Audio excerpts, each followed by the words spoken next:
you know, just go back through and increase the tension.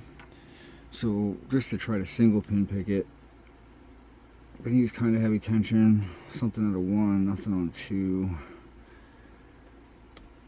That was maybe 3, 2 again, 1, 2, 3, 2. So 1, 2. There's 3. Alright, now I got 3 all the way set. And then all I had to do was hit 5.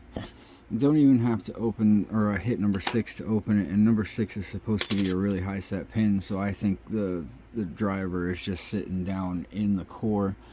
But that is the nineaccy monoblock padlock